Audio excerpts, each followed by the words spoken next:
오늘 휴일인데 급하게 문서 작성할 게 있어서 사무실 나왔습니다. 근데 나를 잘못 잡은 것 같아요. 축제를 하네, 밖에서. 거리국 축제라고 좀 유명한 축제거든요. 집중을 못 하겠어요. 영상이 잘 잡히는지 모르겠지만 계속 밖에서 지금 조금 쓰다 끊겼다 집중이 안 돼서 잠시 영상 켰습니다. 그래서 준비된 주제는 아니고 좀 가벼운 제 알바 얘기를 해드리려고 합니다. 제가 알바를 다양하게 했었거든요. 제일 오래 했던 게 노가다, 막노동. 그 다음에 좀 길게 하고 의미가 있었던 게 오늘 이 말씀드릴 요 알바예요. 좀 독특해서 경험한 분들이 잘 없을 겁니다. 20대 때 알바한 거니까 한참 전입니다. 일하는 장소는 병원 검사실입니다. 제약사에서 파는 약 중에 좀 대량으로 파는 게 뭐가 있었냐면 비형 간염 백신. 백신을 팔려면 어떻게 합니까? 주사 형태로 놔주는 거예요. 예방주사. 초중 고등학생들 상대로 합니다. 학교 입장에서는 그 예산이 나와 있어요. 그러니까 어차피 쓸 돈이니까 이걸 차지하면 매출을 올리는 거죠. 여기에 이제 제약회사들이 경쟁이 있겠죠. 아까 말씀드린 그 병원 검사실, 저와 같은 알바를 몇 명 채용해서 팀을 만듭니다. 그 팀에는 간호사도 있어요. 그래서 어떻게 하느냐? 영국 사람들이 학교에 찾아가서 무료로 전 학생들의 피검사를 해주겠다. 그러니까 비형 간염 항체가 있는지 없는지 이런 거를 검사를 해주겠다고 합니다. 그 학교 입장에서는 좋은 거잖아요. 한 번 할 때 수백 명에서 많을 때는 1000명 이상, 2000명까지도 아까 말씀드린 요 팀이 출동합니다. 학교로 가서 간호사들이 체열을 해요. 그 다음에 저와 같은, 저는 이제 잡부죠, 잡부. 옆에서 그 모으고 나르고 하는 단순 노동을 합니다. 그렇게 해서 검사실로 이 체열을 한 주사기를 이제 박스채 들고 오죠. 주사기를 이렇게 꽂는 게 있어요.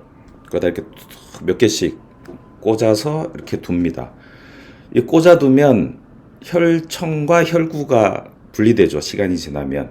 그럼 그 중에 투명한 부분, 스포이드로 뽑아서 검사 키트에다가 이렇게 담습니다. 시약을 이렇게 넣어요. 검사 시약을. 오전에는 이제 그 작업을 하는 겁니다. 그리고 근처 식당에서 점심을 먹어요.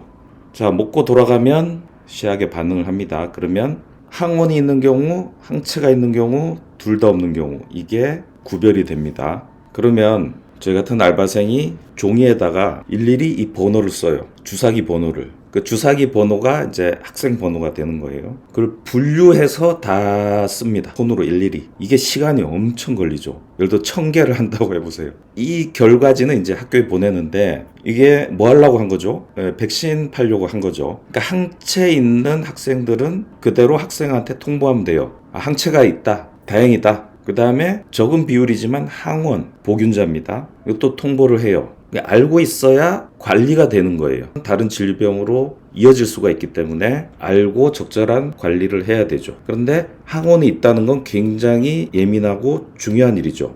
그래서 항원이 있는 샘플은 그 검사실장이 한 번 더 비싼 시약으로 검사를 추가로 해요. 그때 쓰는 시약 가격은 어마어마한 겁니다. 비싼 가격. 그거는 그 검사실장 뒷자리에 금고 같은 데 들어있어요.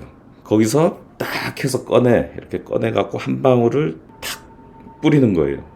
엄청 비싸다고 해요. 거기에서도 그 반응이 나오면 항원이 있는 겁니다. 그래서 보균자로 분류해서 또 통보를 하죠. 자, 남는 게 뭡니까? 항원도 없고 항체도 없는 검체들. 예방주사 맞아야 되죠. 이게 제약회사의 영업 대상인 거죠. 예방주사를 놓는 건 학교 재량으로 하면 되고 어쨌거나 백신 판매는 되는 거죠. 이렇게 해서 매출이 되면 이걸 이제 제약회사가 여기 검사실에 분배를 하는 거고 그 분배된 금액에서 저는 제 일당을 받는 거고 이 일을 했습니다. 이 일을 하다 보니까 하루 종일 피하고 같은 공간에 있잖아요. 그것도 묵힌 피. 이 피 냄새가 와 정말 힘듭니다. 비릿함이 그 냄새는 아직도 제가 잊을 수가 없어요. 더 큰 문제는 그렇게 일을 하고 집에 갈 때는 버스를 타고 가요. 그때 저희 집이 부산 망미동이라는 데였는데 그 병원은 점포동이었습니다. 버스로 한 30분, 40분을 이동해야 되는데 버스를 타는데 사람들이 이제 코를 막는 거죠. 그래서 어쩔 수 없이 택시를 탔어요. 엄청난 사치죠. 그 나이에 알바해서 조금 번 돈으로 택시를 타는 게 사치죠. 그런데 어쩔 수가 없어요. 버스를 탈 수가 없으니까. 택시 타고 기사님한테 양해를 구했어요. 조금 윗돈 주면서. 그리고 나중에 검사실에서 그 부분은 보존을 또 해줬습니다. 이해를 해줬어요. 근데 계절이 이렇게 바뀌고 여름이 됐을 때 이때가 최고 곤욕이었어요. 와, 여름에는 이게 냄새가 그냥 몇 배 더합니다. 빨래를 해도 그 냄새가 나고 힘들었던 일 중에 하나입니다. 페이는 좀 짭짤했어요. 그런데 요걸 요렇게 또 그냥 하면 되는데 또 그게 뭐라고 또 제가 진심을 품었네요. 그 일에 대해서. 검사 결과를 손으로 쓰다 보니까 또 여러 명이서 이렇게 분담을 해서 하다 보니까 오류가 있는 거예요. 이게 번호를 쓰다 보면 잘못 쓸 수가 있잖아요. 나중에 보면 딴 사람하고 내가 쓴 게 겹치는 번호가 있어요. 다른 결과로. 그럼 그걸 어디서 찾아야 될지 모르는 거예요. 그럼 그 근처에 있는 몇 개를 다시 검사해야 되고 이게 비효율적인 거죠. 오후 시간이 너무 길어지는 겁니다. 아시다시피 저는 산업공학과 학생이었어요. 산업공학과가 업무의 효율을 높이는 걸 목적으로 합니다. 모든 데 응용 가능하죠. 그래서 사시 공부할 때도 그 기법을 썼어요. 그래서 빨리 효율적으로 합격을 한 겁니다. 근데 거기도 그걸 제가 적용을 했어요. 거기서 결과를 갖고 적는 게 아니라 미리 번호판을 만들어 갔어요. 예를 들어 1000개를 한다? 그럼 1번부터 1000번까지를 이게 번호표를 쭉 그러니까 미리 쓴 거예요. 양이 많으면 이렇게 붙여서 출력해서 붙여서 이렇게 만들어 갔어요. 적는 게 아니라 보고 표시하는 거예요. 번호 보고 표시하고 번호 보고 표시하고. 그러면 표시할 때 이미 표시된 게 있으면 그 자리에서 확인이 되죠. 중복이다. 그럼 다시 확인할 수 있죠. 거기서 많은 부분이 걸러지고 적지 않으니까 시간이 줄어들고 오류가 있을 때 바로 잡는 시간이 줄어들고 원래 걸리던 시간을 20% 이내로 줄이고 오류율을 거의 없게 거의 제로에 가깝게 만들었어요. 처음에는 이거를 도입했을 때 거기 검사실장님이 안 믿었어요. 제가 평생 해온 일인데 이게 이렇게 달라질 수 있다고? 이렇게 금방 된다고? 계속 의문을 품었어요. 이 변화에 대한 의심 이럴 리가 없다. 이렇게 빨리 되고 정확할 리가 없다라고 자꾸 의심을 생각해보면 알 수 있는 거잖아요. 며칠 걸렸어요. 설득하는데. 그래갖고 이제 도입이 됐는데 도입되니까 어떻게 됩니까? 점심 먹고 와서 한두 시간 안에 일이 끝났어요. 자, 평소에는 6시, 7시 퇴근을 하는데 점심 먹고 와서 한두 시간 해가 환할 때 그때 일이 끝났다고. 자, 그러면 어떻게 해야 돼요? 퇴근시켜줘야 되잖아. 내 할 일 다 했잖아요. 그쵸? 퇴근시켜줘야지. 퇴근을 안 시키고 그전에는 하지 않던 일을 추가로 시킵니다. 주사기 세척. 기껏 이제 효율을 높였더니 안 하던 일까지 이제 하게 된 거죠. 그 주사기 세척할 때는 냄새가 더 진동합니다.